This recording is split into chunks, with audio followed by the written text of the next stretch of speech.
दादा ठीक हो?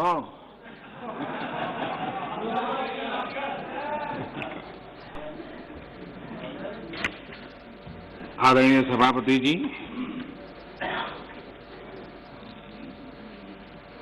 मैं राष्ट्रपति जी के प्रेरक उद्बोधन पर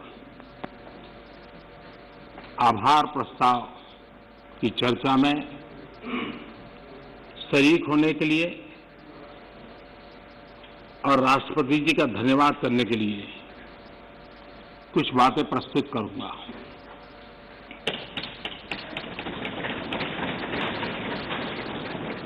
राष्ट्रपति जी का भाषण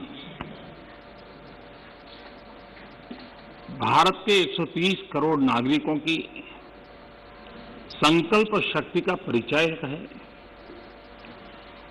विकट और विपरीत काल में भी यह देश किस प्रकार से अपना रास्ता चुनता है, रास्ता तय करता है और रास्ते पर अचीव करता हुआ आगे बढ़ता है, ये सारी बातें विस्तार से राष्ट्रपति जी ने अपने अभिभाषण में कही है।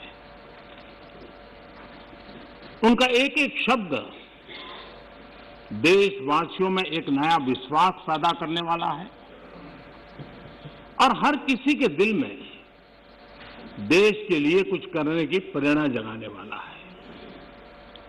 और इसलिए हम उनका जितना आभार व्यक्त करें उतना कम है। इस सदन में भी 15 घंटे से ज्यादा चर्चा हुई है। रात को 12-12 बजे तक हमारे सभी माननीय सांसदों ने इस चेतना को जगाए रखा है, चर्चा को जीवंत बनाया है, अधिक शार्पन किया है। इस चर्चा में भाग लेने वाले सभी माननीय सदस्यों का मैं हृदय से आभार व्यक्त करता हूं। मैं विशेष रूप से हमारी महिला सांसदों का आभार व्यक्त करना चाहता हूं, क्योंकि इस चर्चा में उनकी भागीदारी भी ज्यादा थी, विचारों की धार भी थी, रिसर्च करके बातें रखने का उनका प्रयास था और अपने आप को इस प्रकार से तैयार करके कि उन्होंने इस सदन को समृद्ध किया है, चर्चा को समृद्ध किया है। और इसलिए उनकी तैयारी, उनके तर्क और उनकी सूझबूझ, इसके लिए मैं विशेष रूप से महिला सांसदों का अभिनंदन करता हूं, उनका आभार व्यक्त करता हूं। आदरणीय अध्यक्ष महोदय, भारत आजादी के 75वें वर्ष एक प्रकार से हम अभी दरवाजे पर दस्तक दे ही रहे हैं। 75 वर्ष का पड़ाव हर हिंदुस्तानी के लिए गर्व का है और आगे बढ़ने के पर्व का भी है। और इसलिए समाज व्यवस्था में हम कहीं पर भी हो, देश के किसी भी कोने में हो, सामाजिक आर्थिक व्यवस्था में हमारा स्थान कहीं पर भी हो, लेकिन हम सब ने मिलकर के आजादी के इस पर्व से एक नई प्रेरणा प्राप्त करके, नए संकल्प लेकर के 2047 जब देश आजादी के 100 साल मनाएगा, हम उस 100 साल की भारत की आजादी की यात्रा के 25 साल हमारे सामने हैं। उन 25 साल को हम देश को कहां ले जाना है, दुनिया में इस देश की मौजूदगी कहां करनी है, ये संकल्प हर देशवासी के दिल में हो। ये वातावरण बनाने का काम इस परिसर का है, इस पवित्र धरती का है, इस पंचायत का है। आदरणीय अध्यक्ष जी, देश जब आजाद हुए और जो आखिरी ब्रिटिश कमांडर थे वो यहां से जब गए तो आखिर में वो यही कहते रहते थे कि भारत कई देशों का महाद्वीप है, भारत कई देशों का महाद्वीप है और कोई भी इसे एक राष्ट्र कभी नहीं बना पाएगा। ये घोषणाएं हुई थी, लेकिन भारतवासियों ने इस आशंका को तोड़ा। जिनके मन में ये प्रकार के शक थे उसको समाप्त कर दिया और हम हमारी अपनी जिजीविषा, अपनी सांस्कृतिक एकता, हमारी परंपरा आज विश्व के सामने एक राष्ट्र के रूप में खड़े हैं और विश्व के लिए आशा का किरण बनकर के खड़े हुए हैं। ये 75 साल की हमारी यात्रा में हमने पाया। कुछ लोग ये कहते थे कि India was a miracle democracy. ये भ्रम भी हमने तोड़ा है। लोकतंत्र की हमारी रगों में, हमारे सांस में किस प्रकार से बुना हुआ है। हमारी हर सोच, हर पहल, हर प्रयास लोकतंत्र की भावना से भरा हुआ रहता है। इस बात को हमने अनेक चुनाव आए, अनेक सत्ता परिवर्तन आए, बड़ी आसानी से सत्ता परिवर्तन आए और परिवर्तित सत्ता व्यवस्था को भी सबने हृदय से स्वीकार करके आगे बढ़ाया।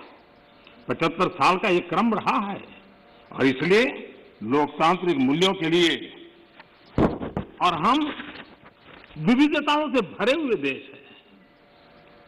सैकड़ों भाषाएं, हजारों बोलियां, भांति भांति का पहनाव, क्या कुछ नहीं है विविधताओं से भरा हुआ। उसके बावजूद भी हमने एक लक्ष्य, एक राह ये करके दिखाया है। आज जब हम भारत की बात करते हैं तो स्वाभाविक रूप से स्वामी विवेकानंद जी ने जो बात कही थी उसको मैं जरूर स्मरण करना चाहूंगा।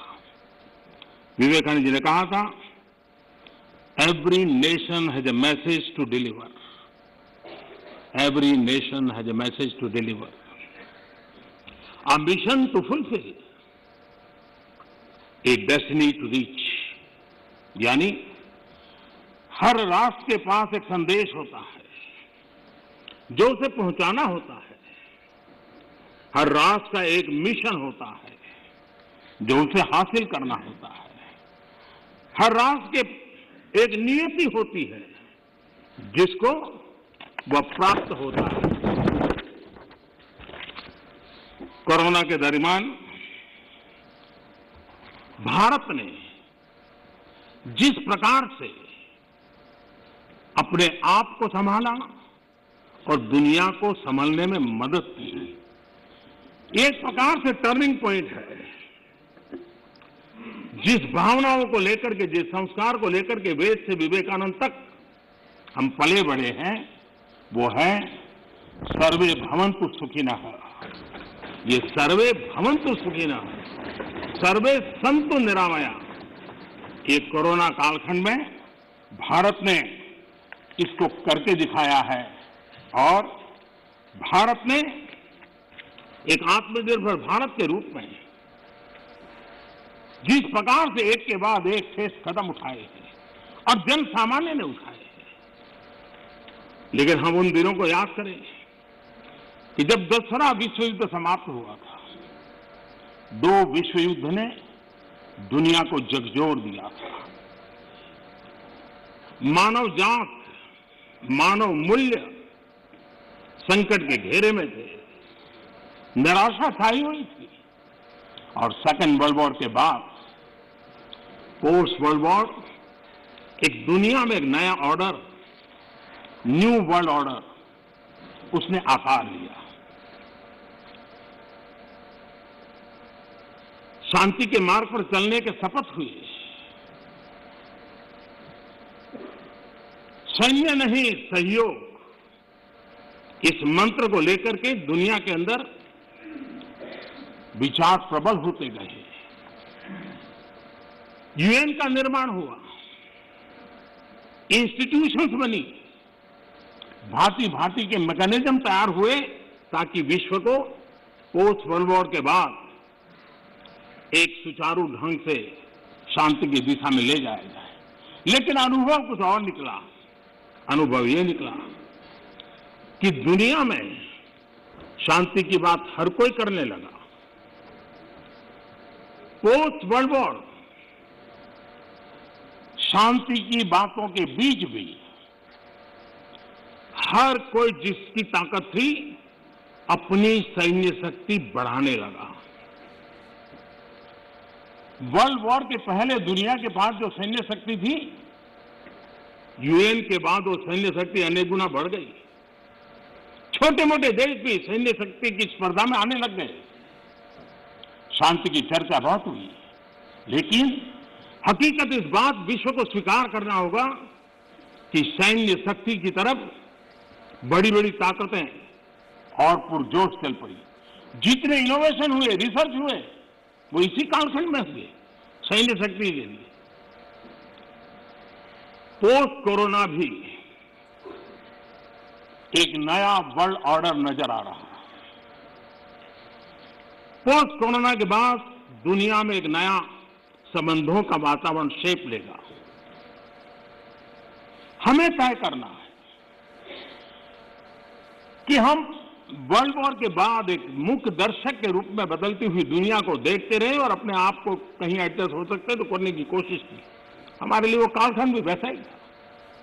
लेकिन आज पोस्ट कोरोना जो नया वर्ल्ड ऑर्डर तैयार होगा, और होना ही है, किस रूप का होगा, कैसा होगा, कौन उसको इनिशिएट करेगा, वो तो वक्त बताएगा।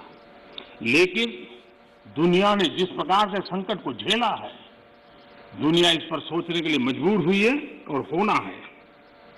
ऐसी स्थिति में भारत विश्व से कट करके नहीं रह सकता। भारत एक कोने में गुजारा नहीं कर सकता। हमें भी एक मजबूत प्लेयर के रूप में उभरना होगा। लेकिन सिर्फ जनसंख्या के आधार पर हम दुनिया में अपनी मजबूती का दावा नहीं कर पाएंगे। वो एक ताकत है, लेकिन इतनी ताकत मात्र से नहीं चलता है। नए वर्ल्ड ऑर्डर में भारत को अपनी जगह बनाने के लिए भारत को सशक्त होना पड़ेगा, समर्थ होना पड़ेगा, और उसका रास्ता है आत्मनिर्भर भारत। आज फार्मेसी में हम आत्मनिर्भर हैं, हम दुनिया के कल्याण के काम आते हैं। भारत जितना आत्मनिर्भर बनेगा और जिसकी रगों में सर्वे सुखिनः भवन्तु का मंत्र जड़ा हुआ है, वो जितना सामर्थ्यवान होगा, मानव जात के कल्याण के लिए, विश्व के कल्याण के लिए एक बहुत बड़ी भूमिका अदा कर सकेगा। और इसलिए हमारे लिए आवश्यक है कि हम आत्मनिर्भर भारत इस विचार को बल दें और ये हम मान के चलें। ये किसी शासन व्यवस्था का विचार नहीं है, ये किसी राजनेता का विचार नहीं है। आज हिंदुस्तान के हर कोने में vocal for local, vocal for local सुनाई दे रहा है और लोग हाथ लगाते देखते हैं। लोकल, यह आत्मगौरव का भाव आत्मनिर्भर भारत के लिए बहुत काम आ रहा है। और मुझे विश्वास है कि हम सबकी सोच, हमारी नीतियां, हमारे निर्णय भारत को आत्मनिर्भर बनाने के लिए जो भी आवश्यक बदलाव हो, उस बदलाव की ओर होने चाहिए। ये मेरा मत है। इस चर्चा के अंदर करीब करीब सभी माननीय सदस्यों ने कोरोना की चर्चा की है। हमारे लिए संतोष का विषय है, गर्व का विषय है कि कोरोना के कारण कितनी बड़ी मुसीबत आएगी। ये जो दुनिया में अनुमान लगाए गए थे, बहुत बड़े बड़े एक्सपर्ट ने अनुमान लगाए थे, भारत में भी एक भय का वातावरण पैदा करने के लिए भरसक प्रयास भी हुए थे।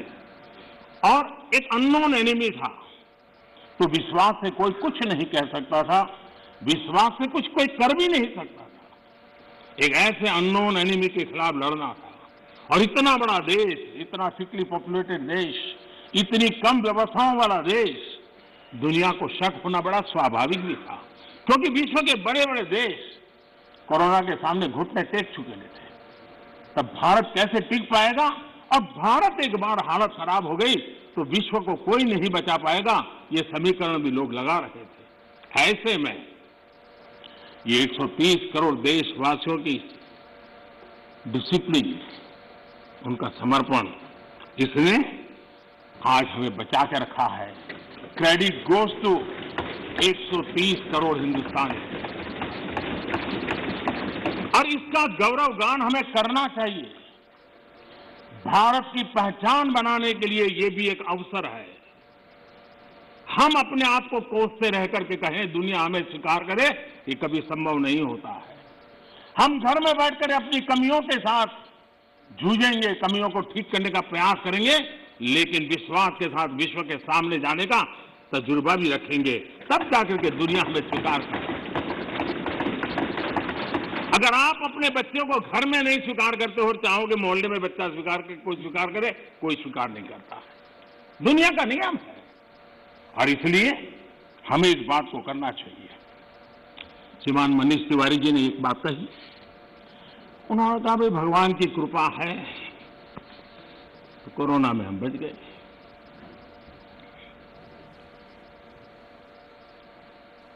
मैं इस बात से जरूर कुछ कहना चाहूंगा। ये भगवान की ही कृपा है जिसके कारण दुनिया इतनी बड़ी हिल गई, हम बच गए। भगवान की कृपा, क्योंकि वो डॉक्टर, वो नर्स भगवान का रूप बन के आए। क्योंकि वो डॉक्टर, वो नर्स अपने छोटे छोटे बच्चों को शाम को घर लौटूंगा कह करके जाते थे, 15-20 दिन तक लौट नहीं सकते थे, वो भगवान का रूप लेकर के आए। हम कोरोना से जीत पाए क्योंकि ये हमारे सफाई कर्मचारी, मौत और जिंदगी का खेल उनके लिए भी था, लेकिन जिस मरीज के पास कोई नहीं जा सकता था, मेरा सफाई कर्मचारी वहां जाकर के उसको साफ सुथरा रखने का प्रयास करता था।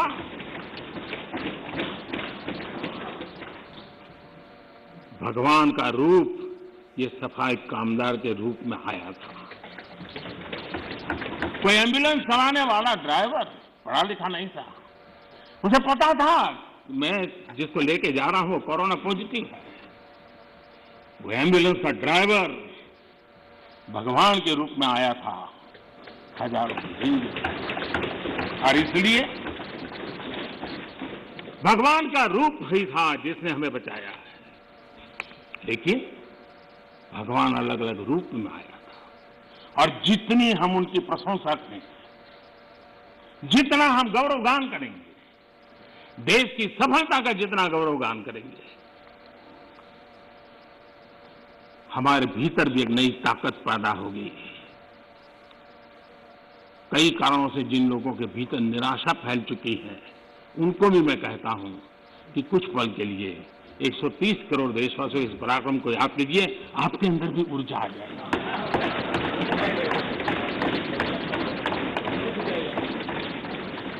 माननीय अध्यक्ष जी, इस कोरोना काल एक ऐसा कसौटी का काल था जिसमें सच्ची कसौटी तब होती थी जब संकट होता है। सामान्य स्थिति में बहुत जल्दी ध्यान में नहीं आता। दुनिया, बड़े बड़े देश, कोरोना में जो हुआ वो तो है, लेकिन उन्होंने हर एक ने तय किया कि वे अपने नागरिकों को सीधे पैसे पहुंचाएंगे ताकि इस संकट की घड़ी में उनके नागरिकों को मदद मिले। आपको जानकर के ताज्जुब होगा, दुनिया के बहुत सारे देश उस कोरोना, लॉकडाउन, कर्फ्यू, आशंका, इस वातावरण के कारण चाहते हुए भी खजाने में पाउंड और डॉलर के ढेर होने के बावजूद भी अपने नागरिकों तक नहीं पहुंचा पाए। बैंक बंद, पोस्ट बंद, व्यवस्थाएं बंद, कुछ नहीं कर पाए। इरादा था, घोषणाएं भी हुई। ये हिंदुस्तान है कि जो इस कोरोना कालखंड में भी करीब करीब 75 करोड़ से अधिक भारतीयों को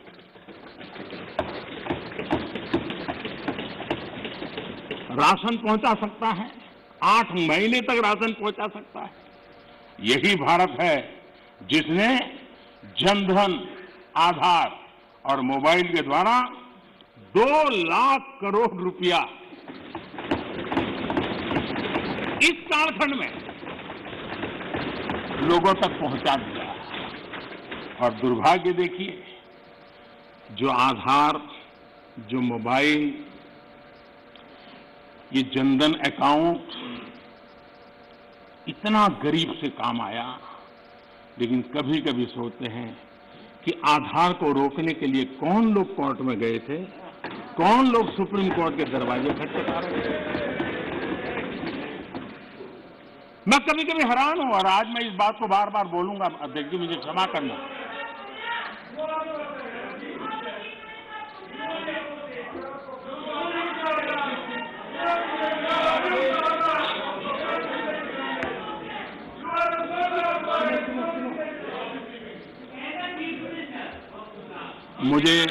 मुझे 1 मिनट का विराम देने के लिए मैं आपका बहुत आभारी हूं।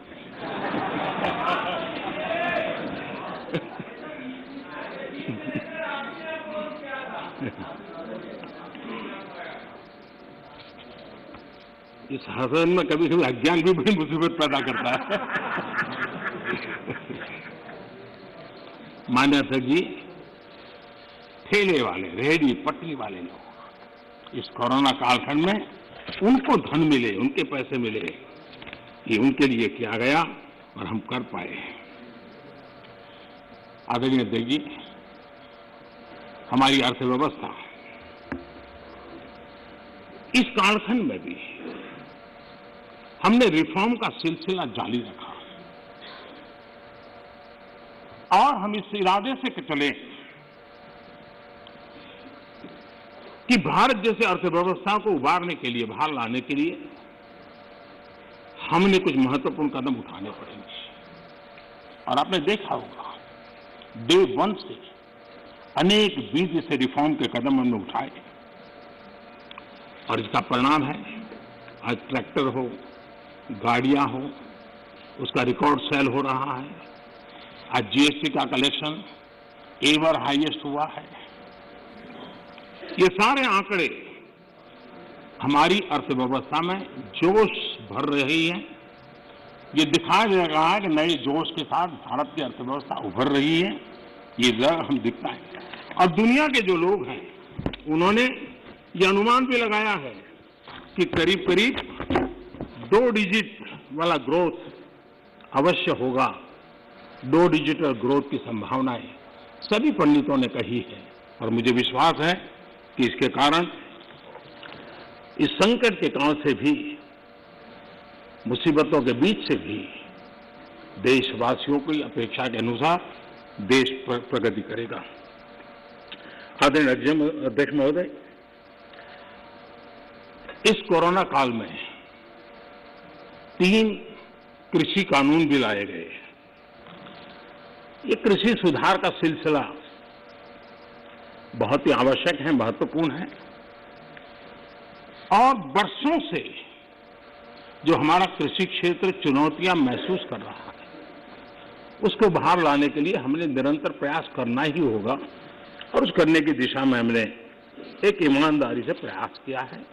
जो भावी चुनौतियां, जिसको कई विद्वानों ने कहा हुआ है, कोई मेरे शब्द नहीं है, कृषि क्षेत्र की इन भावी चुनौतियों को हमने अभी से डील करना पड़ेगा और उसको करने के दिशे हमने प्रयास किया है। मैं एक देख रहा था कि यहां पर जो चर्चा हुई और विशेष करके हमारे जो कांग्रेस के साथियों ने चर्चा की, मैं ये तो देख रहा था कि वो इस कानून के कलर पर तो बहुत बहस कर रहे थे। ब्लैक है कि व्हाइट है, ब्लैक है कि व्हाइट है। अच्छा होता उसके कंटेंट पर चर्चा करते, अच्छा होता उसके इंटेंट पे चर्चा करते, ताकि देश के किसानों को भी सही चीज पहुंच सकती थी। और मुझे विश्वास है दादा ने भी भाषण किया और मुझे लगता है कि दादा तो बहुत अभ्यास करके आए होंगे, बहुत अच्छी बात बताएंगे, लेकिन वो ज्यादातर प्रधानमंत्री और उनके साथी बंगाल में यात्रा क्यों कर रहे हैं, कैसे कर रहे हैं, कहाँ जा रहे हैं, उसी में लगे रहे। तो दादा के ज्ञान से हम इस बार वंचित रह गए। खैर, चुनाव के बाद अगर आपके पास मौका होगा तो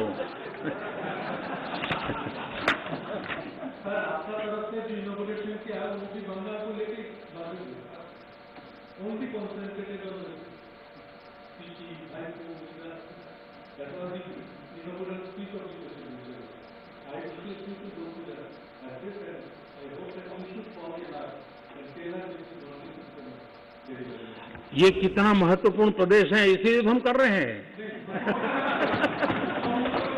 हाँ, आप लोगों ने इसको इतना पीछे छोड़ दिया, हम तो इसको प्रमुखता देना चाहते हैं।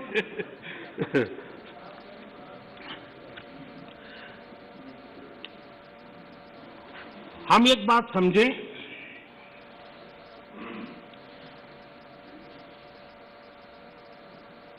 जहां तक आंदोलन का सवाल है, दिल्ली के बाहर हमारे जो किसान भाई बहन बैठे हैं,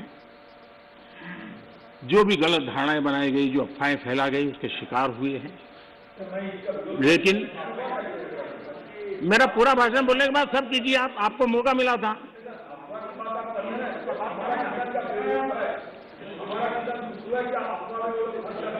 आप तो ऐसे शब्द उनके लिए बोल सकते हैं, हम नहीं बोल सकते, हम नहीं बोल सकते हैं।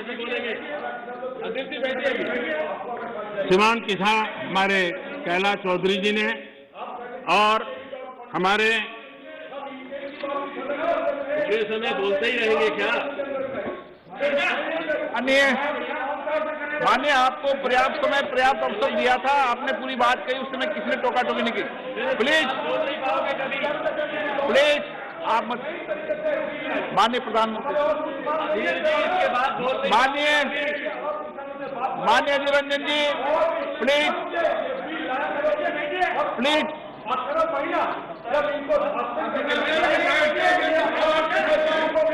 माननीय Adhir Ranjan ji, please please please please please please please. देखिए, मैं कितनी सेवा करता हूँ आपकी। आपको जहां रजिस्टर करवाना था हो गया।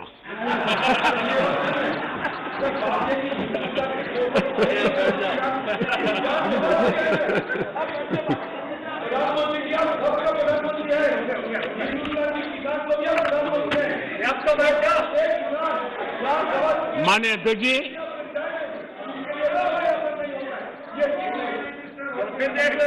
माननीय अध्यक्ष जी,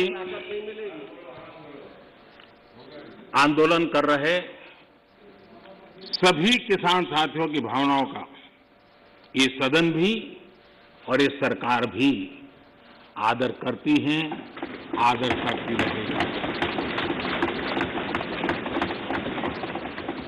और इसीलिए सरकार के वरिष्ठ मंत्री, जब ये आंदोलन पंजाब में था तब भी और बाद में भी, लगातार उनसे वार्ता कर रहे हैं, किसानों के प्रति सम्मान भाव के साथ कर रहे हैं, आदर भाव के साथ कर रहे हैं।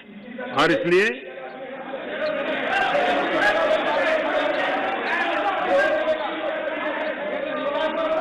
आपने 30 मिनट, 1 मिनट,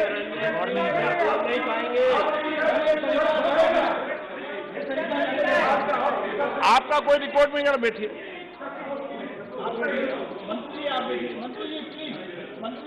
अधीर बाबू कुछ कहना है तो और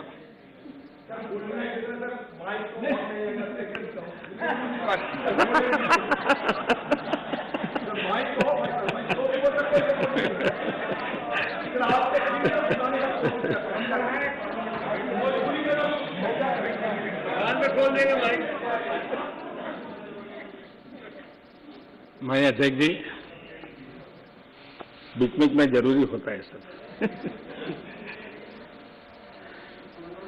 लगातार बातचीत होती रही है और जब पंजाब में आंदोलन चल रहा था उस समय भी हुई है, दिल्ली आने के बाद हुई ऐसा नहीं है। बातचीत में किसानों की शंकाएं क्या है वो ढूंढने का भी भरपूर प्रयास किया गया। उनसे लगातार कहा गया कि भाई अपन एक एक मुद्दे पर चर्चा करें, और नरेंद्र सिंह जी तोमर ने इस विषय में विस्तार से बताया भी है राज्यसभा में, तो क्लोज बाई क्लोज चर्चा करने के लिए भी कहा। और हम मानते हैं कि अगर इसमें कोई कमी हो और सचमुच में किसान का नुकसान करते, उसमें बदल करने में क्या जाता है जी। ये देश देशवासियों के लिए है, अगर कोई निर्णय करते हैं तो किसानों के लिए है। लेकिन हम इंतजार करते हैं, अभी भी हम इंतजार करते हैं कि वो अगर कोई चीज स्पेसिफिक बताते हैं और अगर वो कन्विंसिंग है तो हमें कोई संकोच नहीं है। और इसीलिए हम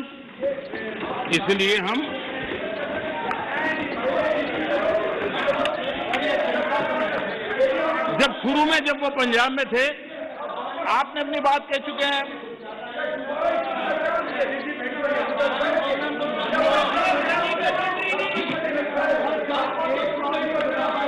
एक मिनट बोल दिया ना, नहीं ऐसा ठीक नहीं है। आपको पर्याप्त समय पर्याप्त अवसर मैंने दिया था, किसी ने टोका टोकी नहीं की थी। नहीं माननीय सुरेश जी, प्लीज बैठिए, प्लीज। नो, ये तरीका नहीं है, नहीं, no.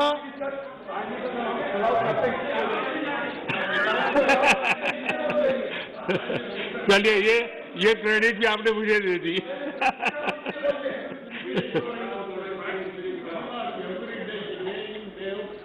Mister Balu, please please.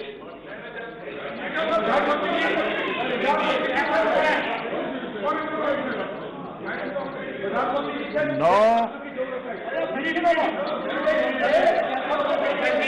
No, please आप बैठिए। आपको किसने कहा?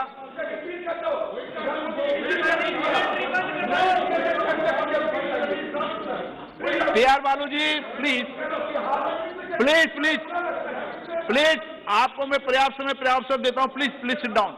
माननीय प्रधानमंत्री जी, आपका कोई नोट नहीं हो रहा। माननीय प्रधानमंत्री,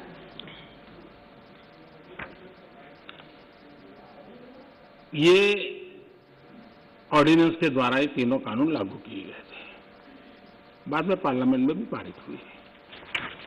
कानून लागू होने के बाद न देश में कोई मंडी बंद हुई है, कानून लागू होने के बाद न कहीं एमएसपी बंद हुआ है। ये सच्चाई है जिसको हम छुपा करके बातें करते हैं, इसका कोई मतलब नहीं है। इतना ही नहीं, एमएसपी की खरीदी भी बढ़ी है और ये कानून नए बनने के बाद बढ़ी है। और इसलिए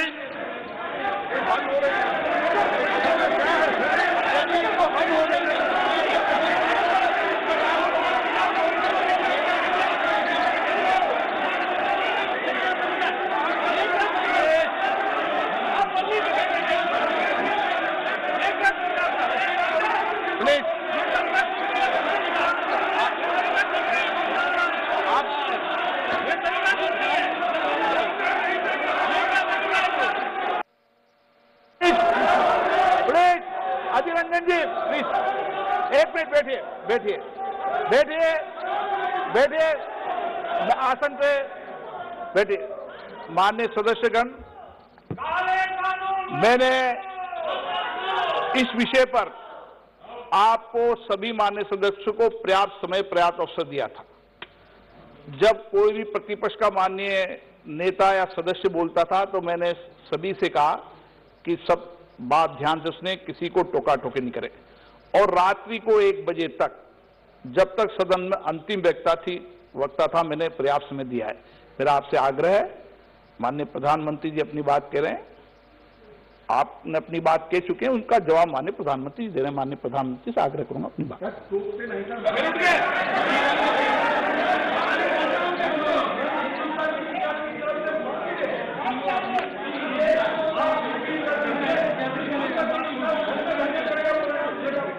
प्रधानमंत्री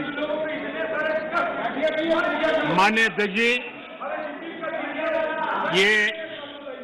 ये हो हल्ला, ये आवाज, ये रुकावटें डालने का प्रयास एक सोची समझी रणनीति के तहत है। और सोची समझी रणनीति ये है कि जो झूठ फैलाया है जो अफवाहें फैलाई हैं उसका पर्दाफाश हो जाएगा, सत्य वहां पहुंच जाएगा तो उनका टिकना भारी हो जाएगा। और इसलिए हो हल्ला करते रहो, जैसा बाहर करते रहो वैसा अंदर भी करते रहो, यही खेल चलता रहा है। लेकिन इससे कभी भी आप लोगों का विश्वास नहीं जीत पाओगे, मान के चलो। माननीय अध्यक्ष जी, ऑर्डिनेंस के बाद और पार्लियामेंट में कानून बनने के बाद किसी भी किसान से मैं पूछना चाहता हूं कि पहले जो हक उनके पास थे, जो व्यवस्थाएं उनके पास थी, उसमें से कुछ भी इस नए कानून ने छीन लिया है क्या? इसकी चर्चा, उसका जवाब कोई देता नहीं है। सब कुछ वैसा का वैसा वो है पुराना। क्या हुआ है? एक अतिरिक्त विकल्प व्यवस्था मिली है, वो भी क्या कंपलसरी है? किसी कानून का विरोध तो तब मायना रखता है कि जब वो कंपलसरी हो। ये तो ऑप्शनल है। आपको मर्जी पड़े यहां जाना है जाइए, आपको मर्जी पड़े वहां नहीं जाना है वहां जाइए, जहां ज्यादा फायदा हो वहां किसान चला जाए, ये व्यवस्था की गई है। और इसलिए प्लीज अधीर रंजन जी, अब ज्यादा हो रहा है। अधीर रंजन जी प्लीज, अब ज्यादा हो रहा है, अब ज्यादा हो रहा है। मैं आपका रिस्पेक्ट करने वाला इंसान हूं और मैंने पहले कह दिया, आपने जितना किया जहां रजिस्टर होना हो गया। और बंगाल में भी टीएमसी से ज्यादा पब्लिसिटी आपको मिल जाएगी। बाबा क्यों इतना है? हाँ दादा देखो, मैं बता दिया, चिंता मत करो, मैंने बता दिया।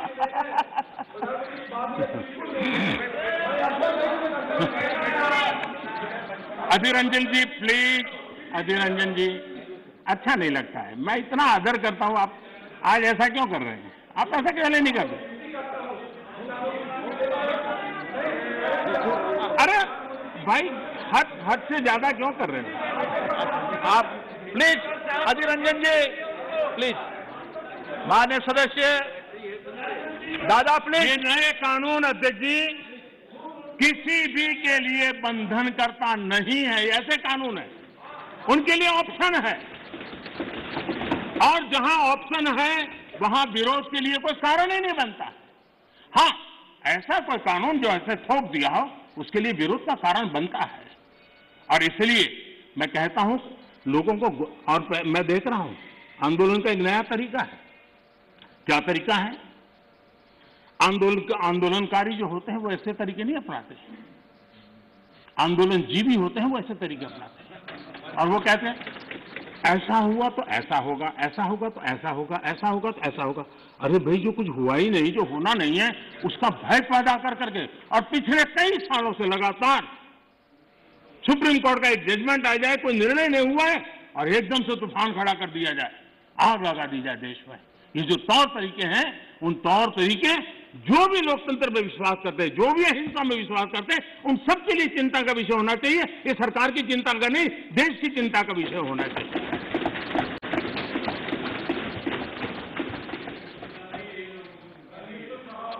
इस प्लीज बाद में समय मिलेगा आपको।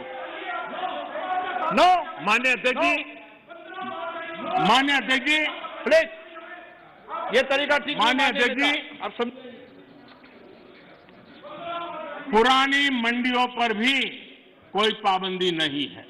इतना ही नहीं, इस बजट में इन मंडियों को आधुनिक बनाने के लिए, उनके इंफ्रास्ट्रक्चर को सुधारने के लिए और बजट की व्यवस्था की गई है। और उस बजट के माध्यम से माननीय अध्यक्ष जी, ये जो हमारे निर्णय है वो सर्वजन हिताय, सर्वजन सुखाय की भावना के साथ लिए गए। माननीय अध्यक्ष जी, ऐसा क्या करते हैं आप? सीनियर व्यक्ति हैं, प्लीज प्लीज बैठिए। माननीय अध्यक्ष जी, इस सदन के साथी भली भांति इस बात को समझते हैं, लेकिन कांग्रेस और कुछ दलों ने बड़े जोर शोर से बातें अपनी कही, लेकिन जिन बातों को लेकर के उनको कहना चाहिए कि भाई ये नहीं, ये अपेक्षा ये होती है कि उन्होंने इतना स्टडी करके आना है। इतना ही नहीं, जो लोग ये कहते हैं, हाँ, मैं हैरान हूं, पहली बार एक नया तर्क आया इस सदन में कि भाई हमने मांगा नहीं था तो दिया क्यों? हमने मांगा नहीं तो दिया क्यों? पहली बात है कि लेना न लेना आपकी मर्जी है, किसी ने किसी के गले मड़ा नहीं है, ऑप्शनल है, एक व्यवस्था है और देश बहुत बड़ा है। हिंदुस्तान के कुछ कोनों में इसका लाभ होगा, हो सकता है किसी एक आध कोने में न भी हो, लेकिन ये कंपल्सरी नहीं है और इसलिए मांगा और दिए का मतलब नहीं होता है। लेकिन मैं फिर भी कहना चाहता हूं, इस देश में माननीय अध्यक्ष जी, दहेज का कानून, दहेज के खिलाफ कानून बने, ये इस देश में कभी किसी ने मांग नहीं की थी, फिर भी देश की प्रगति के लिए कानून बना था। माननीय अध्यक्ष जी, ट्रिपल तलाक, इसके खिलाफ कानून बने, ये किसी ने मांग नहीं की थी, लेकिन प्रगतिशील समाज के लिए आवश्यक है, इसलिए कानून हमने बनाए हैं। हमारे यहाँ बाल विवाह पर रोक, किसी ने मांग नहीं की थी कानून बनाओ, फिर भी कानून बने थे, क्योंकि प्रगतिशील समाज के लिए आवश्यक होता है।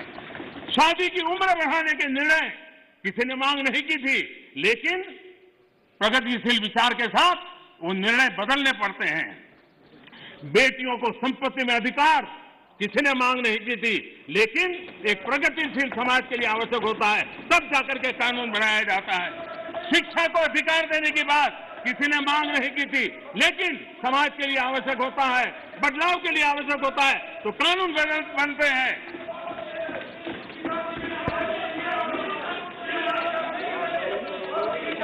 क्या कभी भी इतने सुधार हुए, बदलते हुए समाज ने इसको स्वीकार किया कि नहीं किया, ये दुनिया पूरी तरह जानती है। माननीय अध्यक्ष जी, आप जानते हैं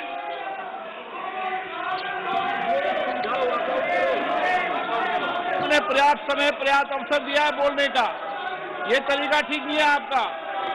ठीक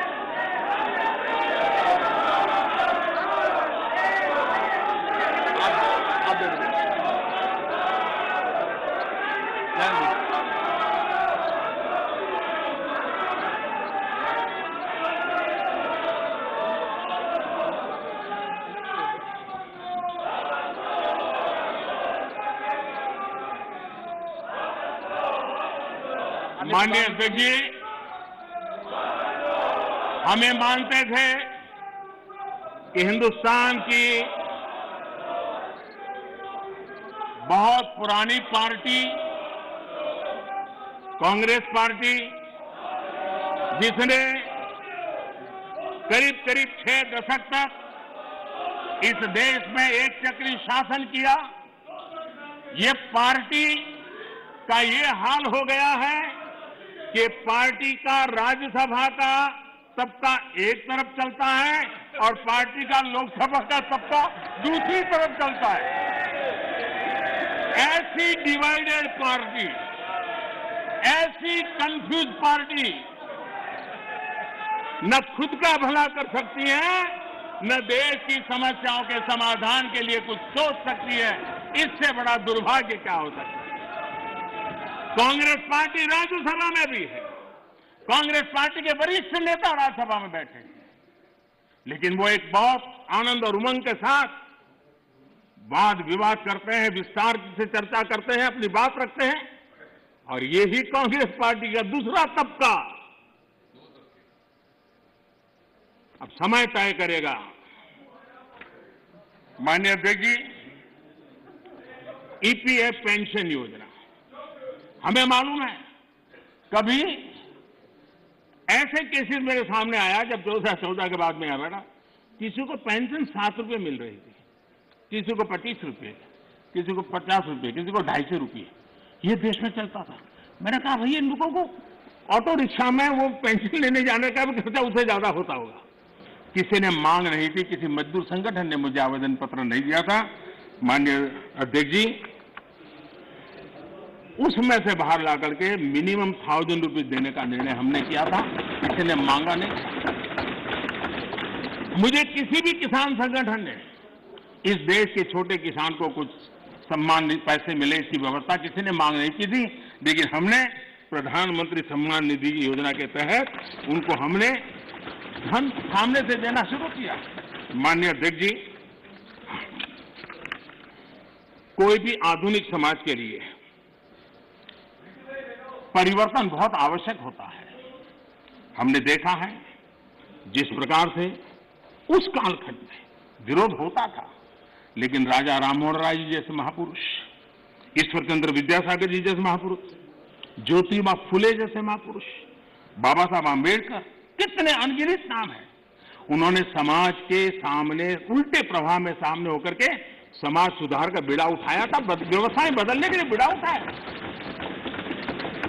अब कभी ने तो किसी ने जिम्मेवारियां लेनी होती है। हाँ, ऐसी चीजों का शुरू में विरोध होता है, जब बात सत्य पहुंचता है तो लोग इसको स्वीकार भी कर लेते हैं। और हिंदुस्तान इतना बड़ा देश है, कोई भी निर्णय 100% सबको स्वीकार्य होगा संभव ही नहीं हो सकता है। ये देश विविधताओं से भरा हुआ है। किसी एक जगह पे वो बहुत लाभ करता होगा, किसी जगह पे कम लाभ करता होगा, किसी जगह पे शायद जो पहले के लाभ उसको वंचित करता होगा। लेकिन ऐसी तो कितने बड़े देश में व्यवस्था नहीं हो सकती है कि हम उसमें कोई, लेकिन एक लार्जर इंटरेस्ट, देश में निर्णय जो होते हैं लार्जर, सर्वजन हिताय सर्वजन सुखाय निर्णय होते हैं और उसको लेकर के हम काम करते हैं। माननीय अध्यक्ष जी, ये सोच के साथ मेरा विरोध है। जब ये कहा जाता है मांगा था क्या हम सामंतशाही हैं क्या कि देश की जनता याचक की तरह हमसे मांगे, उनको मांगने के लिए मजबूर करें? ये मांगने के लिए मजबूर करने वाली सोच लोकतंत्र की सोच नहीं हो सकती। माननीय सरकारें संवेदनशील होनी चाहिए। लोकतांत्रिक तरीके से जनता की भलाई के लिए सरकार ने जिम्मेवारियां लेकर के आगे आना चाहिए। और इसलिए इस देश की जनता ने आयुष्मान योजना नहीं मांगी थी, लेकिन हमें लगा कि गरीब की बीमारी में बचाना है तो आयुष्मान भारत योजना लेकर के जाना चाहिए। इस देश के गरीब ने बैंक अकाउंट के लिए कोई जुलूस नहीं निकाला था, कोई मेमोरेंडम नहीं भेजा था। हमने जनधन योजना की थी और हमने जनधन योजना से उसके खाते खोले थे। किसी ने भी स्वच्छ भारत की मांग किसने की थी? लेकिन देश ने के सामने स्वच्छ भारत लेकर के गए, मामला चल पड़ा। कहां लोगों ने कहा था मेरे घर में शौचालय बनाओ? किसी ने मांगा नहीं था, लेकिन हमने 10 करोड़ घरों में शौचालय बनाने का काम किया। मांगा जाए तभी सरकार काम करे, वो वक्त चला गया। ये लोकतंत्र है, ये सामंतशाही नहीं है। हम लोगों ने लोगों की संवेदनाओं को समझ करके हमने सामने से देना चाहिए। नागरिकों को याचक बना करके हम नागरिकों का आत्मविश्वास नहीं बढ़ा सकते हैं।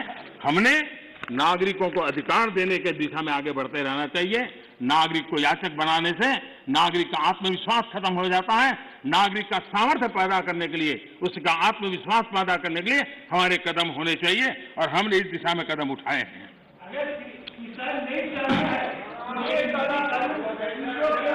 सरकार, एक मिनट दादा, अरे सुनो दादा, अरे दादा वही मैं कह रहा हूं, दादा मैं वही कह रहा हूं, जो नहीं चाहता है वो उसका उपयोग न करे, उसके पास पुरानी व्यवस्था है। यही आप बुद्धिमान लोगों को इतना ही छोटा मुझे समझाना है कि उसको नहीं चाहिए तो पुरानी व्यवस्था है, पुरानी व्यवस्था चली नहीं गई है। माननीय अध्यक्ष जी,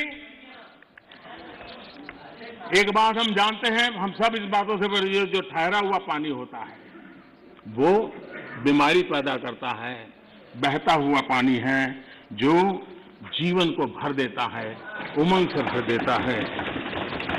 जो चलता है चलता रहे, चलने दो, अरे यार कोई आएगा तो करेगा, ऐसे थोड़ा चलता है। ये जिम्मेवारियां लेनी चाहिए, देश की आवश्यकता के अनुसार निर्णय करने चाहिए।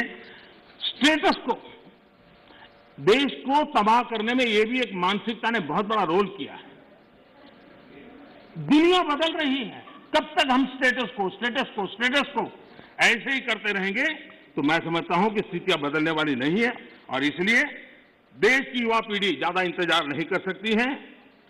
लेकिन आज मैं घटना सुनाना चाहता हूं और जरूर उससे हमें ध्यान में आए कि स्टेटस को के कारण होता क्या है।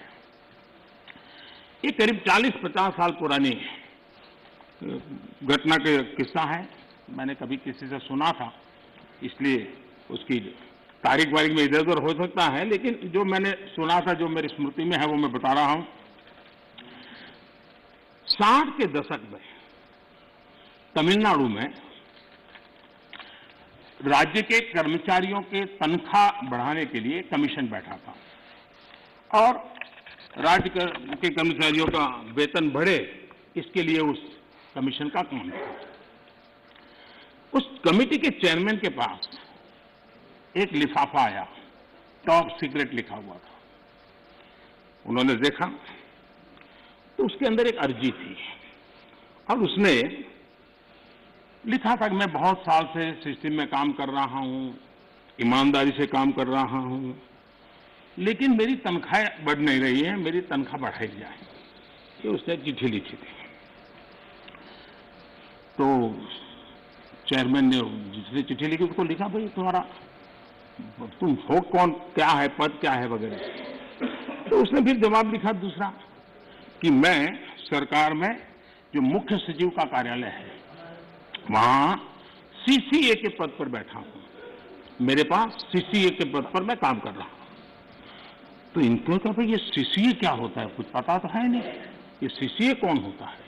तो उन्होंने दोबारा चिट्ठी लिखी, भाई हमारे तो पूरे उसमें सीसीए शब्द हमने कहीं देखा नहीं, पढ़ा नहीं, ये है क्या, हमें बताओ। तो उसने कहा साहब मैं बंधा हुआ हूं कि 1975 के बाद ही इसके विषय में मैं जिक्र कर सकता हूं, अभी नहीं कर सकता हूं। तो फिर चेयरमैन ने उनको लिखा कि फिर ऐसा करो भाई, 75 के बाद जो भी कमीशन बैठे वहां जाना, मेरा सर क्यों खा रहे हो। तो उसको लगा ये तो मामला बिगड़ गया, तो उसको लगा तो कहना ठीक है साहब मैं बता देता हूं मैं कौन हूं। तो उसने उनको चिट्ठी लिख के बताया कि साहब मैं जो हूं वो सीसीए के पद पर कई वर्षों से काम कर रहा हूं और मुख्य सचिव के कार्यभार।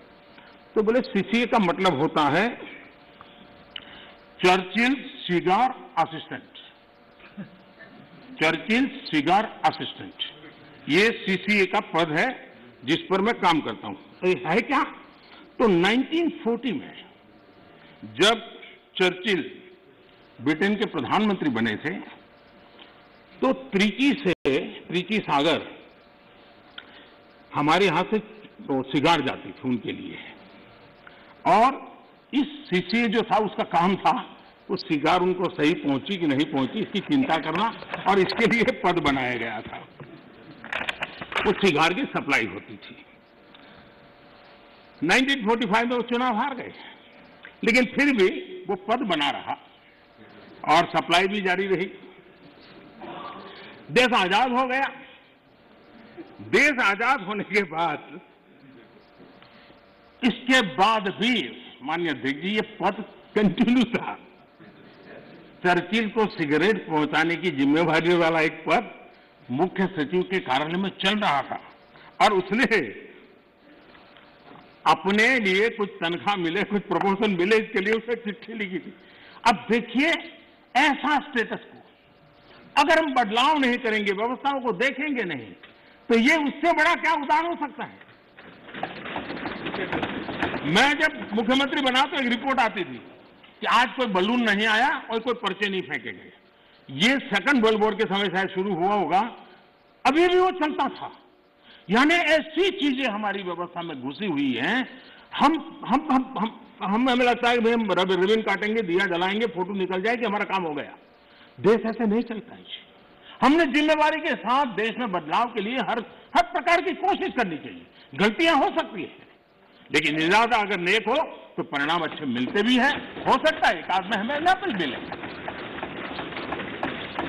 आप देखिए हमारे देश में एक समय था कि किसी को अपना सर्टिफिकेट सर्टिफाई कराना है तो कॉर्पोरेटर काउंसिलर उसके घर के बाहर सुबह क्यों लग जाती थी, और जब तक वो ठप्पा न मारे, और मजा है कि वो तो नहीं मारता था, एक लड़का बाहर बैठता था वो सिक्का मार देता था और देते। अब चल रहा था। मैंने कहा इसकी क्या मतलब है, हम भरोसा करें देश के नागरिक पर। मैंने आकर के वो अटेस्ट करने वाली सारी प्रथा को खत्म कर दिया, देश के लोगों को लाभ हुआ। हमने बदलाव के लिए काम करना चाहिए, सुधारों के लिए काम करना चाहिए। अब हमारे यहाँ इंटरव्यू होते थे, मैं अभी भी हैरान हूं जी। एक व्यक्ति एक दरवाजे से अंदर आता है, 3 लोगों की पैनल बैठी है, उसका मुंह देखने नाम भी पूरा पूछते नहीं, 30 सेकंड में निकल जाता है। हजारों और वो इंटरव्यू कॉल होता है और फिर ऑर्डर दिए जाता है। हमने कहा भाई क्या मतलब है, उसका जो एजुकेशन क्वालिफिकेशन है उसके सारे इकट्ठा करो, मेरिट के आधार पर कंप्यूटर को पूछो, वो जवाब दे देगा। ये तीसरे और चौथे श्रेणी के लोगों के लिए इंटरव्यू का क्या जमाल बनाया हुआ है। और लोग कहते थे भाई सिफारिश के बिना नौकरी नहीं मिलेगा, हमने खत्म कर दिया। मैं समझता हूं कि देश में हम चीजों को बदलने से, असफलता के डर से अटक के रहना ये कभी भी किसी का भला नहीं करता है। हमने बदलाव करने चाहिए और बदलाव करने का प्रयास हम करते हैं। माननीय अध्यक्ष जी, हमारे यहाँ खेती, हमारे यहाँ किसानी ये एक प्रकार से हमारी संस्कृति की मुख्य धारा का हिस्सा रही है। एक प्रकार से हमारी संस्कृति के प्रवाह के साथ हमारी किसानी जुड़ी हुई है। हमारे ऋषियों ने, मुनियों ने इस पर बहुत कुछ लिखा हुआ है, ग्रंथ अवेलेबल है हमारे यहाँ कृषि के संबंध में, बहुत सारे उत्तम अनुभव भी हैं। और हमारे यहाँ राजा भी खेतों में हल चलाते थे। जनक राजा की बात तो हम जानते हैं, कृष्ण भगवान के भाई बलराम की बात हम जानते हैं। कोई भी बड़ा परिवार होगा, हमारे यहाँ किसानी और खेती ये हमारे देश में सिर्फ कल्टीवेशन ऑफ क्रॉप नहीं, हमारे यहाँ एग्रीकल्चर एक प्रकार का समाज जीवन के कल्चर का हिस्सा रहा हुआ है और उसी हिस्सों को लेकर के हम करें। और ये हमारी संस्कृति है, हमारे पर्व हो, त्योहार हो, हमारे गीत हो, सब चीजें फसल बोने के समय के साथ या फसल काटने के साथ जुड़ी हुई रहती है। ये हमारी यहाँ परंपरा रही है। हमारे जितने लोकगीत हैं वो भी किसानी से जुड़े हुए होते हैं, फसल से जुड़े। हमारे त्योहार भी उसी से जुड़े हुए रहते हैं। और इसलिए, और हमारे देश की विशेषता देखिए, हमारे यहाँ किसी को आशीर्वाद देते हैं, शुभकामना देते हैं तो उसके साथ धन धान्य शब्द उपयोग करते हैं। धन धान्य, धन और धान्य को हमारे यहाँ अलग नहीं करते हैं। सिर्फ धान्य भी नहीं बोलता है कोई, सिर्फ धन भी नहीं होता, धन धान्य बोला जाता है। हमारे यहाँ धान्य का ये मूल्य, ये महत्व समाज जीवन का हिस्सा है। और जो स्थितियां बदली हैं तो हमने भी उसको फिर से एक पटरी पर लाने के लिए प्रयास करने की आवश्यकता है। राज्यसभा के अंदर मैंने विस्तार से छोटे किसानों के संबंध में बात कही है और देश का 80-85% वर्ग, इसको हम उपेक्षित रख करके देश का भला नहीं कर सकते। हमने उसके लिए कुछ सोचना ही होगा और बड़ी नक्करता के साथ हमने सोचना होगा। और मैंने गिन करके बताया है कि छोटे किसानों की कैसी उपेक्षा हुई है, किसानों के नाम पे हुई है, उसमें एक बदलाव बहुत जरूरी है। और आपको भी, ये छोटा किसान जाग जाएगा तो जवाब आपको भी देना पड़ेगा, ये मैं पूरी तरह समझता हूं। हमारे यहाँ जैसे जैसे आबादी बढ़ रही है, जमीन का टुकड़ा छोटा होता जा रहा है, परिवार के अंदर जमीन जो है बढ़ जाती है। चौधरी चरण सिंह जी ने तो एक जगह पे ये कहा हुआ है कि हमारे यहाँ किसान इतना जमीन की मालिकी उसकी कम हो रही है कि वो स्थिति ऐसी आएगी कि वो अपने खेत में ही ट्रैक्टर को टर्न करना होगा तो नहीं कर पाएगा, इतना भी जमीन का टुकड़ा होगा। चौधरी चरण सिंह जी के शब्द है। तो ऐसी जब चिंता हमारे इन महापुरुषों ने हमारे सामने की है तो हमें भी तो कुछ न कुछ व्यवस्थाएं करनी होगी। हमें इस आजादी के बाद हमारे देश में 28% खेतहर मजदूर थे, 28% लैंडलेस लेबरर थे। 10 साल पहले जो सेंसस हुआ उसमें ये जनसंख्या, क्षेत्रीय संख्या 28 से 55% हो गई। अब ये किसी भी देश के लिए चिंता का विषय होना चाहिए कि 28 से हमारा खेतहर मजदूर 55% पर पहुंच गया है। और जमीन कम होने के कारण, खेती से जो रिटर्न मिलना चाहिए वो नहीं मिलने के कारण उसके जीवन में ये मुसीबत आई है। और वो मजदूरी करने पर, किसी और के खेत में जाकर के मजदूरी करने पर मजबूर हो गया है। और दुर्भाग्य है कि हमारे देश में खेती में निवेश जो होना चाहिए वो नहीं हो रहा है। सरकार उतना कर नहीं पा रही है, राज्य सरकारें भी नहीं कर पा रही है और किसान खुद भी नहीं कर पा रहा है। जो कुछ भी उसको निकलता है बच्चों को पालने में और पेट भरने में उसका चला जाता है। और इसलिए निवेश की बहुत बड़ी आवश्यकता है। जब तक हम निवेश नहीं लाएंगे, जब तक हम हमारी खेती को आधुनिक नहीं करेंगे, हम जब तक छोटे से छोटे किसान की भलाई के लिए व्यवस्थाएं विकसित नहीं करेंगे, हम देश के एग्रीकल्चर सेक्टर को ताकतवर नहीं बना सकते हैं। और इसलिए हमारा किसान आत्मनिर्भर बने, उसको अपनी उपज बेचने की आजादी मिले, उस दिशा में हमने काम करने की आवश्यकता है। और हमारा किसान सिर्फ गेहूं और चावल वहां सीमित रहे उससे भी बात बनने वाली नहीं है। दुनिया में मार्केट क्या है, आज उसके रिसर्च हो रहे हैं उस प्रकार की चीजों का उत्पादन करें और वो चीजें दुनिया के बाजार में बेचे। भारत की आवश्यकता है हम बाहर से चीजें न लाएं। मुझे याद है, मैं बहुत पहले जब यहाँ संगठन का काम करता था नॉर्थ पार्ट में, मुझे फारूक साहब के साथ भी काम करने का काफी मौका मिला है। तो मुझे हरियाणा का एक किसान अपने खेत में ले गया। उसने बड़ा आग्रह कहा तो मैं चला गया। छोटी सी जगह थी इसकी, 1-1.5-2 बीघा से जमीन होगी, लेकिन बड़ा प्रगति। तो उसने वो मेरे पीछे पड़ा, आइए आइए। मैंने कहा है क्या बात? वे बोले एक बार आइए तो देखिए। तो मैं गया उसके यहाँ, करीब 30-40 साल पहले की बात है, 30 साल हो गए। उन्होंने क्या किया, दिल्ली के 5 स्टार होटल्स में जो चीजें सब्जियां वगैरह विदेशों से लाते थे, उसने उसका स्टडी किया।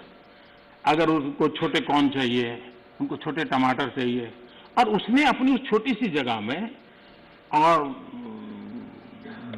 रिस्ट्रिक्टेड वातावरण के अंदर लोगों की मदद लेके वो फसल पाया। और मजा है कि दिल्ली 5 स्टार के होटलों में उसका माल जाना शुरू हो गया। हमारे देश में थोड़ा सा बदलाव करें हम। अब हमने कभी सोचा है स्ट्रॉबेरी हम बाय एंड लार्ज मानते हैं कि वो ये ठंडे प्रदेशों का है।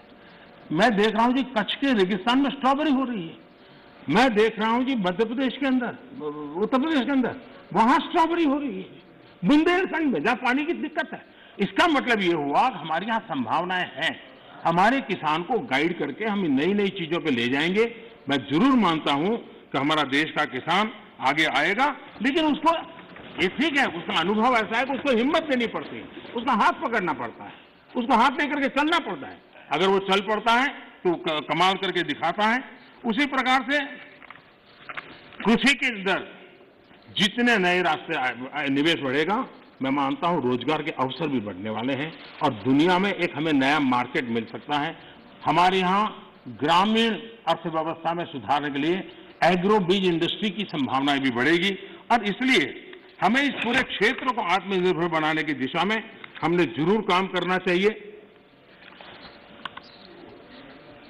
कई विपरीत परिस्थितियों में भी हमारे किसान ने रिकॉर्ड उत्पादन किया है। कोरोना काल में भी रिकॉर्ड उत्पादन किया है। ये हम सब की जिम्मेदारी है कि हमारे किसान की जो परेशानियां हैं वो कम हो। उनके सामने जो चुनौतियां हैं वो चुनौतियां कम करने के लिए हम कुछ कदम उठाएं और इन कृषि सुधारों से हम उस दिशा में कुछ न कुछ करने का प्रयास कर रहे हैं। किसानों को एक बराबरी का प्लेटफॉर्म दे पाए, हम आधुनिक टेक्नोलॉजी दे पाए, उनके अंदर एक नया आत्मविश्वास भर पाए, उस दिशा में सकारात्मक सोच की बहुत आवश्यकता है। पुरानी सोच, पुराने मानदंड अब किसानी का भला कर पाते तो बहुत पहले कर पाते। सेकंड ग्रीन रिवॉल्यूशन की हम बातें कर ली, हम एक नए तौर तरीके लिए आगे बढ़ने की और सबको चिंतन के लिए राजनीति का विषय नहीं होना चाहिए। ये देश की भलाई के लिए बहुत आवश्यक है। मिल बैठ करके उसको हमने सोचना चाहिए। सभी दल चाहे सत्ता में हो या विपक्ष में, ये हम सबका दायित्व है और हमें 21वीं सदी में 18वीं शताब्दी की सोच से हमारे एग्रीकल्चर सेक्टर को हम उसकी चुनौतियों को पूरा नहीं कर सकते हैं। उसी को हमने बदलना होगा। कोई नहीं चाहता है कि हमारा किसान गरीबी के चक्कर में फंसा रहे, उसको जिंदगी जीने का हक न मिले। मैं मानता हूं कि उसको आश्रित रहना न पड़े, उसको पराधीन न रहना पड़े, सरकारी टुकड़ों पर पलने के लिए मजबूर न होना पड़े। ये जिम्मेवारी भी हम सबकी है और उस जिम्मेवारी को निभाना, हमारे अन्नदाता समृद्ध हो, हमारा अन्नदाता कुछ न कुछ और ज्यादा देश के लिए कर सकें, उसके लिए अगर हम अवसर देंगे तो बहुत सारी। सरदार वल्लभ भाई पटेल एक बात कहते थे, वो कहते थे स्वतंत्रता प्राप्ति के बाद भी यदि परतंत्रता की दुर्गंध आती रहे तो स्वतंत्रता की सुगंध नहीं फैल सकती। जब तक हमारे छोटे किसान को नए अधिकार नहीं मिलते तब तक पूर्ण आजादी की उनकी बात अधूरी रहेगी और इसलिए बड़ा बदलाव कर करके हमको हमारे इन किसानों को एक लंबी यात्रा के लिए तैयार करना होगा और हम सबको मिलकर के करना होगा। गलत कुछ करने के इरादे से जब नहीं होना चाहिए, अच्छा करने के इरादे से होना चाहिए, किसी की भलाई करने के लिए होना चाहिए। हमारी सरकार ने छोटे किसानों के लिए हर कदम को आप देखेंगे तो छोटे किसानों को हमने बीज से लेकर के बाजार तक पिछले 6 वर्षों में अनेक ऐसे इंटरवेंशन किए हैं जो छोटे किसान की मदद कर सकते हैं, छोटा किसान का लाभ सकते हैं। अब जैसे डेयरी सेक्टर और कोऑपरेटिव सेक्टर सशक्त भी है और उसका एक मजबूत वैल्यू चेन भी बना है और सरकार की दखल कम से कम है, फिर भी वो अपने मजबूती पर आया है। हम धीरे धीरे फल फूल सब्जी की तरफ बल दे सकते हैं और उसके बाद धान्य की तरफ दे सकते हैं। हम बहुत ताकतवर बना सकते हैं। हमारे पास मॉडल है, सफल मॉडल है। उन सफल मॉडल का हमने प्रयोग करना चाहिए। हमने उनको वैकल्पिक बाजार देना चाहिए। दूसरा एक महत्वपूर्ण काम जो हमने किया है 10,000 फार्मर्स प्रोड्यूसर ऑर्गेनाइजेशन, ये किसानों के लिए, छोटे किसानों के लिए एक बहुत बड़ी ताकत के रूप में उभरने वाले हैं। और जहां जहां महाराष्ट्र में विशेष प्रयोग हुआ है एफपीओ बनाने का, कई और राज्यों ने भी, केरल में भी कम्युनिस्ट पार्टी के लोग काफी मात्रा में एफपीओ बनाने काम में लगे हुए हैं। लेकिन इसके कारण किसान अपना बाजार ढूंढने के लिए एक सामूहिक शक्ति के रूप में उभरेगा। ये 10,000 एफपीओ बनने के बाद आप देखना कि गांव के अंदर किसान छोटे हैं, उसको बाजार की ताकत किसान डिक्टेट करेगा, वो बन जाएगी और किसान ताकतवर बनेगा, ये मेरा पूरा विश्वास है। इन एफपीओ के माध्यम से बैंक से पैसा भी मिल सकता है, वो छोटे छोटे भंडारण की व्यवस्था कर सकता है। अगर वो थोड़ी ताकत ज्यादा इकट्ठी करे तो छोटे छोटे कोल्ड स्टोरेज भी बना सकता है। और हमने 1 लाख करोड़ रुपया एग्रीकल्चर के इंफ्रास्ट्रक्चर के लिए भी तय किया है और उसको हम स्वयं सहायता जूथ सेल्फ हेल्प ग्रुप, इन सेल्फ हेल्प ग्रुप में भी करीब 7 करोड़ बहनें जुटी। गांव की बहनें अल्टीमेटली वो किसान की ही बेटियां होती हैं, किसी न किसी खेती से जुड़े हुए परिवार की बेटियां होती हैं और वे भी आज नेटवर्क किसानों की भलाई में काम आ रहा है, वो इकोनॉमिक एक्टिविटी का सेंटर बनते जा रहे हैं। और इनके द्वारा भी मुझे याद है गुजरात में वलसाड जिले में आदिवासियों के पास जमीन भी काफी ऊपर नीचे है, अनइवन लैंड है और बहुत छोटी जमीन है। हमने एक बाड़ी प्रोजेक्ट किया था और अब्दुल कलाम जी एक दिन अपना जन्मदिन वहां मनाने के लिए आए थे। उन्होंने कहा मुझे कोई प्रोटोकॉल नहीं चाहिए, मैं इन किसानों के साथ रहना चाहता हूं। बड़ा सक्सेसफुल प्रयोग था।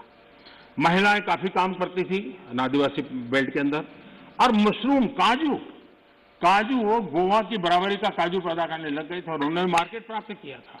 छोटे किसान थे, छोटी जगह थी, लेकिन प्रयत्न किया तो परिणाम मिला और अब्दुल कलाम जी ने इसके विषय में लिखा भी है, उन्होंने आकर के देखा था। तो मैं कहता हूं कि हमने नए प्रयासों की दिशा में जाना चाहिए। अब हम देखिए दाल की हमारे यहाँ कठिनाई थी। मैंने 2014 में आके किसानों के सामने रिक्वेस्ट की, उन्होंने देश के अंदर दाल की कठिनाइयों से हमें मुक्त कर दिया और उनको बाजार भी मिल गया, और मैं देख रहा हूं कि आजकल ऑनलाइन ऑफलाइन इनाम के द्वारा भी गांव का किसान भी अपना माल बेच रहा है। हमने किसान रेल का एक प्रयोग किया इस कोरोना कालखंड का उपयोग करते हुए, और ये किसान रेल और किसान उड़ान ये भी अपने आप में बड़े बाजारों तक छोटे किसानों पहुंचाने का एक बहुत बड़ा मदद मिली है। एक प्रकार से ये ट्रेन जो है चलता फिरता कोल्ड स्टोरेज है। और मैं सदन के सदस्यों से जरूर कहना चाहूंगा कि ये किसान रेल कहने को तो सामान ढोने वाली व्यवस्था है, लेकिन उसने दूर सुदूर गांव के छोटे किसान को किसी और राज्य के बाजार, दूसरे बाजार के साथ जोड़ दिया। अब देखिए नासिक से किसान मुजफ्फरनगर के व्यापारी से जुड़ा और क्या भेजा, उसकी ताकत बड़ी नहीं थी। 30 किलो अनार, 30 केजी अनार, ये उसने वहां से ये किसान रेल से भेजा और खर्चा कितना हुआ 124 रुपीज। उसको बड़ा बाजार मिल गया। ये 30 किलो इतनी छोटी चीज है कि शायद कोई कुरियर वाला भी नहीं ले जाता, लेकिन ये व्यवस्था थी तो यहां का किसान वहां तक जाकर के अपना माल बेच पाया है। उसी प्रकार से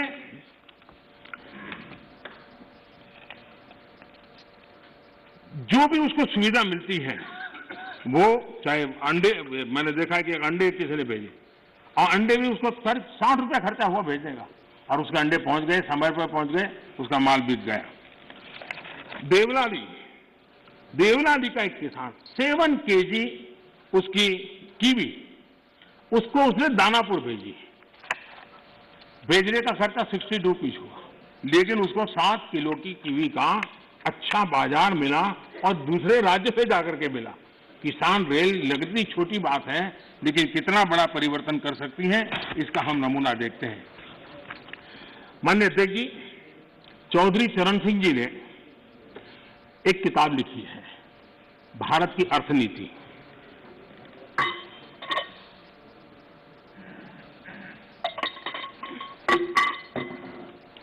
भारत की अर्थनीति की किताब में चौधरी साहब ने लिखा सुझाव दिया है, सारे देश को खाद्यान्न के लिए एक ही क्षेत्र मान लिया जाए। दूसरे शब्दों में, देश के एक भाग से दूसरे भाग में लाने जाने के पर कोई प्रतिबंध न हो। ये चौधरी चरण सिंह जी की किताब का कोट है। कृषि सुधारों, किसान रेल, मंडियों को इलेक्ट्रॉनिक प्लेटफॉर्म, ई-नाम, ये सारी चीजें हमारे देश के किसानों और से छोटे किसानों को एक बहुत बड़ा अवसर देने के प्रयास के भागरूप हो रहा है। माननीय अध्यक्ष जी, जो लोग इतनी बातें करते हैं, सरकार इतने सालों तक चलाई है, मैं नहीं मानता उनको किसानों की दिक्कत का पता नहीं था या उनको समझ नहीं थी। पता भी था, समझ भी थी, और उनको मैं उन्हीं की बात आज याद कराना चाहता हूं। ये मौजूद नहीं है, मैं जानता हूं, लेकिन देश के लिए समझना बहुत जरूरी है। मैं एक कोट पढ़ता हूं। The state took initiative to amend their state APMC Act in the year 2005 itself, providing for direct marketing, contract farming, setting up of a private market, consumer farmer markets, e-trading, and notified the rules in 2007 to implement the amended provision. In fact, 24 private markets have already come up in the state. ये किसने कहा था? ये APMC act बदल लिया है। इस बात को कौन गर्व से कह रहा था?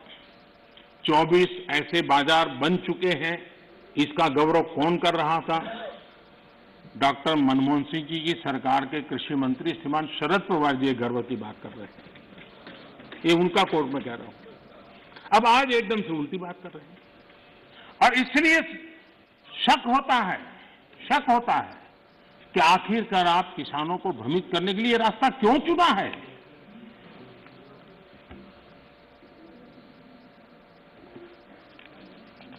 देश की मंडियां चल रहे हैं, सिंडिकेट और कीमतों को प्रभावित करने वाले नेक्सस में के बारे में जब उनको पूछा गया, उनको एक सवाल पूछा था कि ये नेक्सस है मंडियों वालों वगैरह का, तो क्या कहना है? तो शरद पवार का एक दूसरा जवाब है, वो भी बड़ा इंटरेस्टिंग है। उन्होंने कहा था, किसानों के बचाव के लिए ही तो एपीएमसी रिफॉर्म को प्रमोट किया जा रहा है, ताकि किसानों को एपीएमसी मंडियों का विकल्प मिले। जब ज्यादा व्यापारी रजिस्टर होंगे तब स्पर्धा बढ़ेगी और मंडी में सांठगांठ इससे खत्म होगी। ये बात उन्होंने कही है, और इसलिए मैं समझता हूं कि इन बातों को हमने समझना होगा।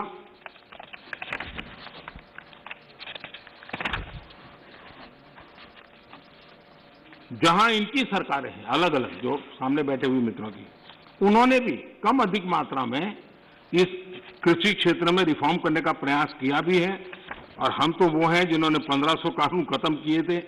हम प्रोग्रेसिव पॉलिटिक्स में विश्वास करते हैं, हम रिग्रेसिव पॉलिटिक्स में जाना नहीं चाहते हैं, और इसलिए, और भोजपुरी में तो एक कहावत है, कुछ लोग ऐसे हैं, भोजपुरी में कहावत है, ना खेलब ना खेल देव, खेल में बिगाड़ब।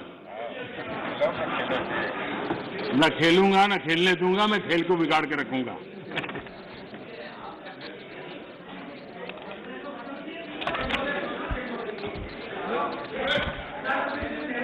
माननीय अध्यक्ष जी, देश का सामर्थ्य बढ़ाने में सभी का सामूहिक योगदान, कश्मीर से कन्याकुमारी तक, कच्छ से लेकर कामाख्या तक, जब हर भारतीय का पसीना लगता है तब जाकर के देश आगे बढ़ता है। मैं कांग्रेस के साथियों को याद दिलाना चाहता हूं कि देश के लिए पब्लिक सेक्टर जरूरी है तो प्राइवेट सेक्टर का भी भागीदारी उतनी ही आवश्यक है। सरकार ने मोबाइल मैन्युफैक्चरिंग को प्रोत्साहित किया, प्राइवेट पार्टियां आई, मैन्युफैक्चरर्स आए। आज गरीब से गरीब परिवार तक स्मार्टफोन पहुंच रहा है। टेलीकॉम में स्पर्धा को प्रोत्साहित किया गया तो मोबाइल पर बात करना करीब करीब जीरो हो गया और डेटा भी दुनिया में सबसे सस्ता आज हिंदुस्तान में है। यहां तक कि हमारी फार्मा इंडस्ट्री, हमारे वैक्सीन निर्माता, क्या ये सारे सरकारी हैं क्या? आज मानवता के काम अगर भारत आ रहा है तो हमारे इस प्राइवेट सेक्टर का भी बहुत बड़ा रोल है, प्राइवेट एंटरप्राइज का रोल है और हमें हमारे देश के नौजवानों पर भरोसा होना चाहिए। हमारे देश के नौजवानों पर भरोसा रखना चाहिए। इस प्रकार से कोसते रहेंगे, उनको नीचा दिखाते रहेंगे और हम किसी भी प्राइवेट एक्टिविटी को नकार देंगे। कोई जमाना होगा जब कुछ सरकार करेगी, उस जमाने में जरूर होगा, किया होगा। आज दुनिया बदल चुकी है, समाज की अपनी ताकत है, देश के अंदर ताकत है। हर एक किसी को अवसर मिलना चाहिए और उनको इस प्रकार से बेईमान घोषित करना, उनके लिए गंदी भाषा का प्रयोग करना, ये कल्चर किसी जमाने में वोट पाने के लिए काम आया होगा, आज वो आने वाला नहीं है। कृपा करके हम, और मैंने लाल किले पर से बोला, वेल्थ क्रिएटर भी देश को जरूरी होते हैं, तभी तो वेल्थ बांटेंगे। गरीब तक वेल्थ बांटेंगे कहां से, रोजगार देंगे कैसे? और सब कुछ बाबू ही करेंगे। आईएएस बन गया मतलब वो फर्टिलाइजर का कारखाना भी चलाएगा, आईएएस हो गया तो वो केमिकल का कारखाना भी चलाएगा, आईएएस हो गया वो हवाई जहाज भी चलाएगा। ये कौन सी बड़ी ताकत बना के रख दी है हमने? बाबुओं के हाथ में देश दे करके हम क्या करने वाले हैं? हमारे बाबू भी तो देश के हैं, तो देश का नौजवान भी तो देश का है। हम हमारे देश के नौजवानों को जितना ज्यादा अवसर देंगे, मुझे लगता है उसको उतना ही लाभ होने वाला है। माननीय अध्यक्ष जी, जब तथ्यों के आधार पर बात टिकती नहीं है तो ऐसा होता है जो अभी देखा, आशंकाओं को हवा दी जाती है, ये हो जाएगा, वो हो जाएगा, और माहौल ये आंदोलन जी भी पैदा करते हैं। माननीय अध्यक्ष जी, किसान आंदोलन की पवित्रता, और मैं बहुत जिम्मेवारी के शब्द प्रयोग करता हूं, मैं किसान आंदोलन को पवित्र मानता हूं और भारत के लोकतंत्र में आंदोलन का महात्म्य है और रहने वाला है और जरूरी भी है। लेकिन जब आंदोलनजीवी पवित्र आंदोलन को अपने लाभ के लिए बर्बाद करने के लिए निकलते हैं, तब क्या होता है? कोई मुझे बताएं, 3 किसान कानून की बात हो और दंगाबाज लोग जो जेल में हैं, जो संप्रदायवादी लोग जो जेल में हैं, जो आतंकवादी लोग जेल में हैं, जो नक्सलवादी जेल में हैं, उनकी फोटो लेकर के उनकी मुक्ति की मांग करना, ये किसानों के आंदोलन को अपवित्र करने का प्रयास है कि नहीं? माननीय अध्यक्ष जी, इस देश में टोल प्लाजा, सभी सरकारों ने स्वीकार की हुई व्यवस्था है। टोल प्लाजा इस देश में सभी सरकारों ने की हुई व्यवस्था है और उस टोल प्लाजा को तोड़ना, उस टोल प्लाजा को कब्जा करना, उस टोल प्लाजा को न चलने देना, ये जो तरीके चले हैं, वो तरीके क्या पवित्र आंदोलन को कलंकित करने का प्रयास है कि नहीं? जब पंजाब की धरती पर सैकड़ों की तादाद के अंदर, पंजाब की धरती पर सैकड़ों की तादाद के अंदर जब टेलीकॉम के टावर तोड़ दिए जाएं, क्या वो किसान की मांग से सुसंगत है? क्या किसान के पवित्र आंदोलन को बर्बाद करने का काम आंदोलनकारी ने नहीं, आंदोलन जीवियों ने किया हुआ है। और इसलिए देश को आंदोलनकारी और आंदोलन जीवियों के बीच फर्क करना बहुत जरूरी है, और देश को इन आंदोलन जीवियों से बचाना वो भी उतना ही जरूरी है। अफवाहें फैलाना, झूठ फैलाना, गुमराह करना और देश को दबोच करके रख देना, देश बहुत बड़ा है, देश के सामान्य मानवी की आशा आकांक्षाएं बहुत है और उनको लेकर के हमने आगे बढ़ना है और उस दिशा में हम प्रयास कर रहे हैं। देश में एक बहुत बड़ा वर्ग है,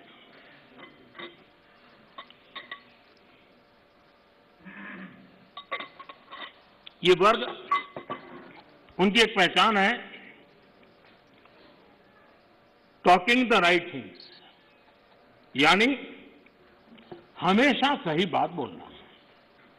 सही बात कहने में कोई बुराई भी नहीं है, लेकिन इस वर्ग के ऐसे लोगों से नफरत चीड़ है जो डूइंग द राइट थिंग्स पर चलते हैं। ये फर्क समझने जैसा है। टॉकिंग द राइट थिंग, इसकी वकालत करने वाले जब डूइंग द राइट थिंग की बात आती है तो उसी के सामने खड़े हो जाते हैं।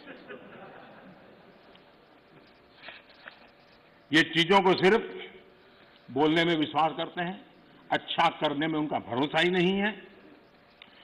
जो लोग इलेक्टोरल रिफॉर्म की बात करते हैं, वन नेशन वन इलेक्शन, उसकी जब बात आती है तो विरोध में खड़े हो जाते हैं।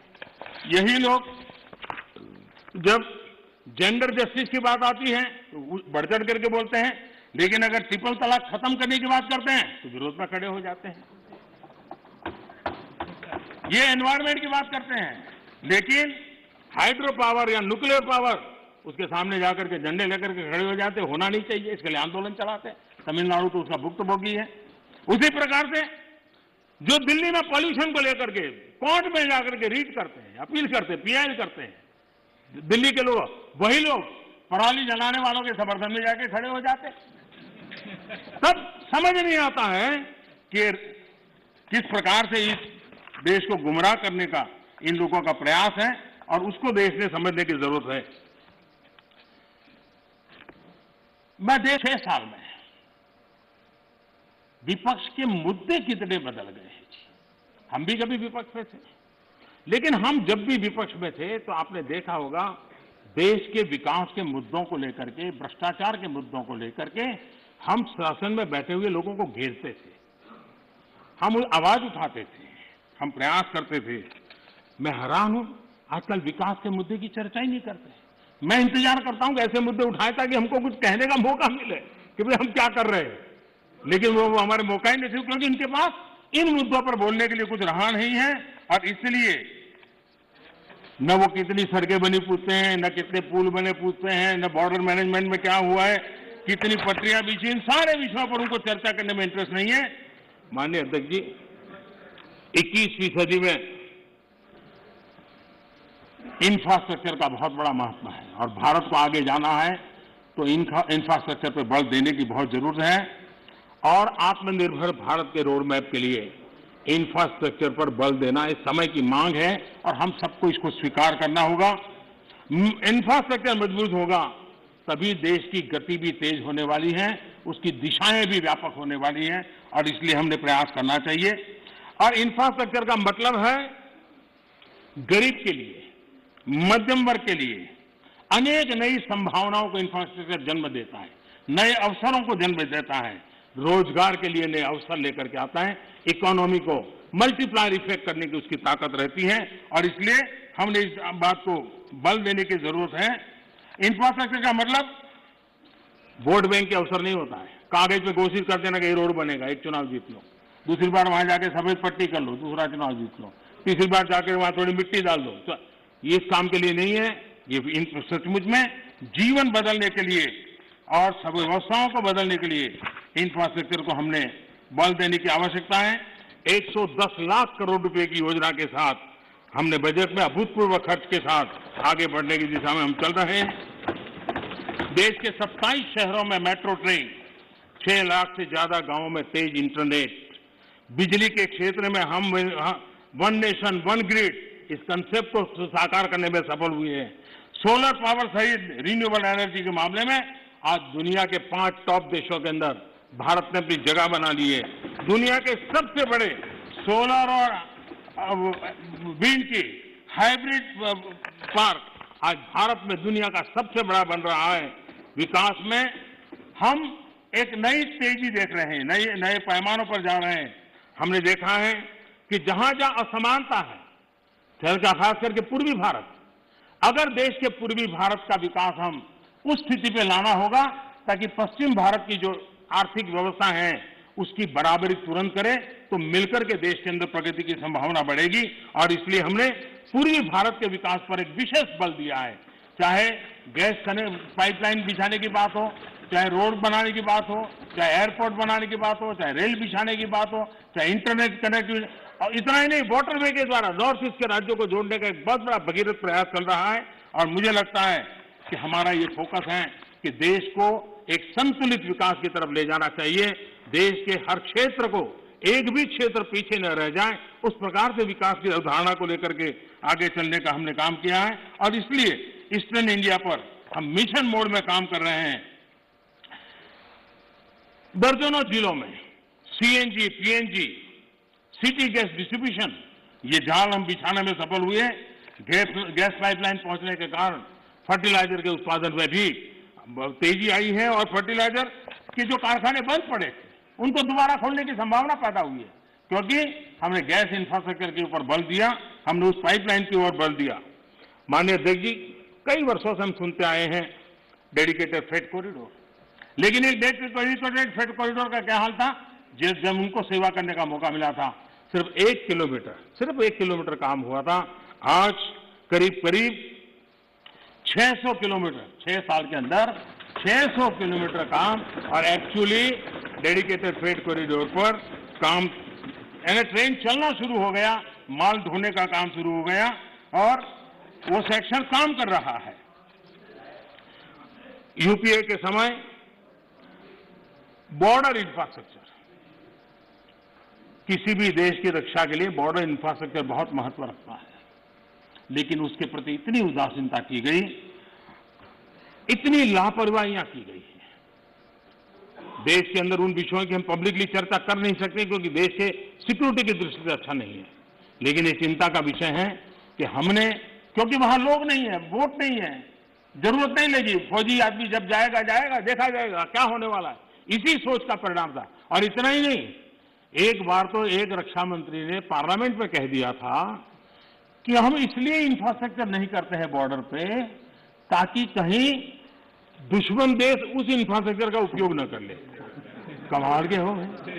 इस सोच से इसको बदल करके हमने आज करीब करीब जो अपेक्षाएं और आयोजन था उसका एक बहुत एक हिस्सा बॉर्डर के ऊपर इंफ्रास्ट्रक्चर की दिशा में हमने पूर्ण किया है।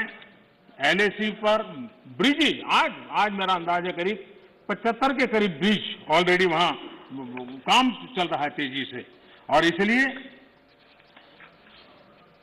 कई सैकड़ों किलोमीटर हमने रोड बनाए हैं। और मैं चाहता हूं कि जो काम हमारे सामने था करीब 75% तो हमने उसको पूरा भी कर लिया है और हम आगे भी इस काम को जारी रखेंगे। इंफ्रास्ट्रक्चर के अलग अलग क्षेत्र होते हैं, उसी प्रकार से आप देखिए अटल टनल हिमाचल प्रदेश में, उसका हाल क्या था? अटल जी के समय जिसकी कल्पना की गई, अटल जी के जाने बाद किसी न किसी फाइलों में वो लटका रहा, अटका रहा, एक बार छोटा सा काम हुआ फिर अटक गया, ऐसे ही करते करते चला गया। पिछले 6 साल के अंदर इसके पीछे हम लगे और आज अटल टनल काम कर रही है। देश की फौज भी आराम से वहां से मूव कर रही है, देश के नागरिक भी मूव कर रहे हैं। जो रास्ते 6-6 महीने तक जो इलाके बंद होते थे वो आज काम करने लगे हैं और अटल टनल काम कर रही है। उसी प्रकार से मैं ये बात साफ करना चाहूंगा कि जब भी देश के सामने कोई चुनौती आती है, ये देश का सामर्थ्य है, हमारे देश के सुरक्षा बलों का सामर्थ्य है। देश को कभी नीचा देखना पड़े ऐसी स्थिति हमारे फौज के जवान कभी कर ही नहीं होने नहीं देंगे, करने नहीं देंगे, मेरा पूरा विश्वास है। आज उनके जिम्मे जो भी जिम्मेवारी, जहां भी जिम्मेवारी मिली है, बखूबी निभा रहे हैं। प्राकृतिक विपरीत परिस्थितियों के बीच में भी बहुत मुस्तैदी के साथ निभा रहे हैं और हमें हमारे देश की सेना पे गर्व है, हमारे वीरों पर गर्व है, उनके सामर्थ्य पर हमें गर्व है और देश हिम्मत के साथ अपने फैसले भी करता है और हम उसको आगे भी ले जा रहे हैं। मैंने कभी एक गजल सुना था, ज्यादा तो मुझे इसमें रुचि नहीं है, मुझे ज्यादा आता भी नहीं है, लेकिन उसमें लिखा था, मैं जिसे ओढ़ता बिछाता हूं, मैं जिसे ओढ़ता बिछाता हूं, वो गजल आपको सुनाता हूं। मुझे लगता है ये जो साथी चले गए, वो जिन चीजों के अंदर जीते हैं, पलते हैं, वो वही सुनाते रहते हैं जो उनके कालखंड में उन्होंने देखा है, जो उनके कालखंड में उन्होंने किया है, उसी को वो कहते रहते हैं। और इसलिए मैं समझता हूं कि हमें अब चलना ही होगा, हमें बड़ी हिम्मत के साथ आगे बढ़ना ही होगा। और मैंने कहा पोस्ट कोरोना एक नया वर्ल्ड ऑर्डर जब हमारे सामने आ रहा है तो भारत ने कुछ नहीं बदलेगा कि मानसिकता छोड़ देनी होगी, ये तो चलता है चलता रहेगा, मानसिकता छोड़ देनी पड़ेगी। 130 करोड़ देशवासियों का सामर्थ्य लेकर चल, प्रॉब्लम होंगे, अगर मिलियंस ऑफ प्रॉब्लम है तो बिलियंस ऑफ सॉल्यूशन भी है।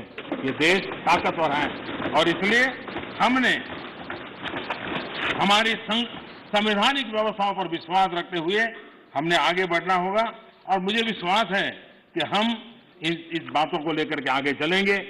ये बात सही है कि मिडिल मैन कल्चर खत्म हुआ है, लेकिन देश का मिडिल क्लास जो है उसकी भलाई के लिए बहुत तेजी से काम हो रहे हैं, जिसके कारण देश को आगे बढ़ाने में अब जो मिडिल क्लास का बल्क है वो बहुत बड़ी भूमिका अदा करने वाला है और उसके लिए आवश्यक जो भी कानूनी व्यवस्थाएं करनी पड़ी वो कानूनी व्यवस्था भी हमने की है।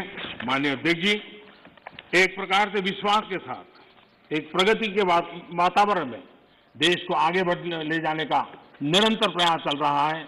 मैं राष्ट्रपति जी का हृदय से आभारी हूं कि अनेक विषयों पर उन्होंने स्पर्श किया है। जिनका राजनीतिक एजेंडा है वो उनको मुबारक, हम देश के एजेंडा को लेकर के चलते हैं, देश के एजेंडा को लेकर के चलते रहेंगे। मैं फिर एक बार देश के किसानों से आग्रह करूंगा कि आइए टेबल पर बैठ करके मिल करके समस्याओं का समाधान करें। इसी अपेक्षा से राष्ट्रपति जी के भाषण को राष्ट्रपति जी का धन्यवाद करते हुए मैं अपनी वाणी को विराम देता हूं। बहुत बहुत धन्यवाद।